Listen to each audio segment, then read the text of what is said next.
के लिए अब रुख करते उत्तराखंड का जो नजीर बना है, यूसीसी को लागू कर दिया गया। मुख्यमंत्री क्या कुछ कह रहे हैं, सुनिए सर। सबसे पहले तो मैं अपने मीडिया के सभी मित्रों का सबका दिल से धन्यवाद करता हूं कि आप सब लोगों ने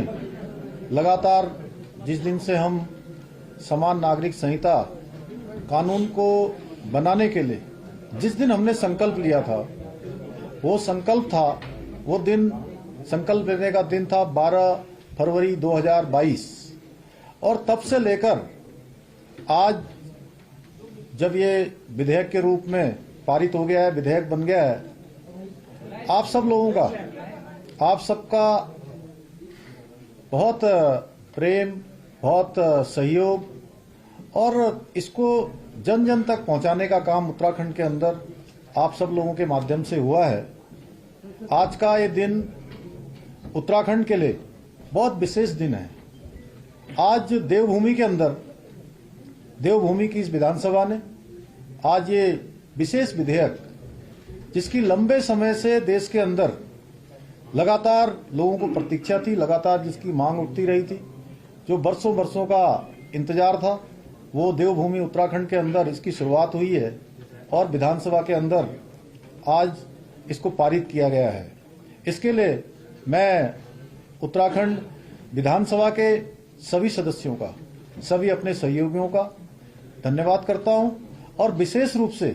उत्तराखंड की देवतुल्य जनता का धन्यवाद करना चाहता हूं कि उनके कारण से ही, उनके आशीर्वाद से ही, उनके समर्थन से ही और उन्होंने जो हमको सरकार में आने का मौका दिया, उसके कारण से ही आज हम ये कानून बना पाए। समान नागरिक संहिता का जो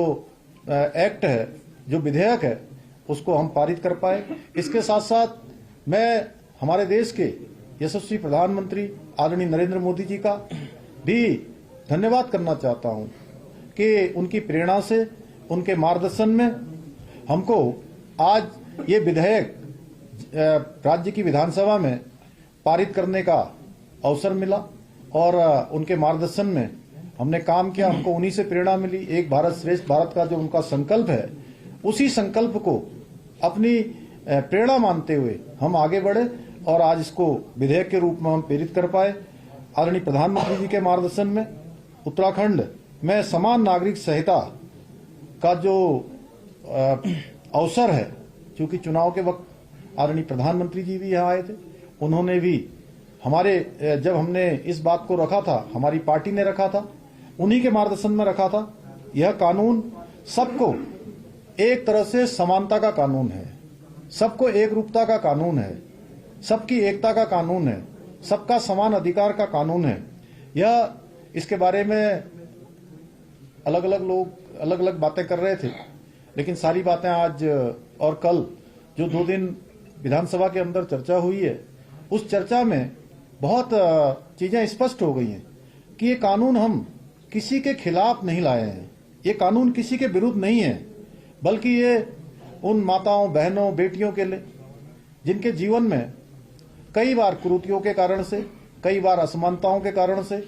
उनको अनेक कष्टों का सामना करना पड़ता था, अनेक बार उनको यातनाओं का सामना करना पड़ता था। उन कुरीतियों के कारण से उनका आत्मबल कमजोर होता था। उनके आत्मबल को मजबूत करने का काम, उनको उत्थान की ओर ले जाने का काम, उनकी सर्वांगीण उन्नति के लिए ये कानून हमने बनाया है। ये सब बच्चों के भी हित में है, मातृशक्ति के भी हित में। इस कानून में जहां विवाह, तलाक, गुजारा भत्ता, उत्तराधिकार, लिव इन रिलेशनशिप जैसे जो अनेक महत्वपूर्ण विषय हैं,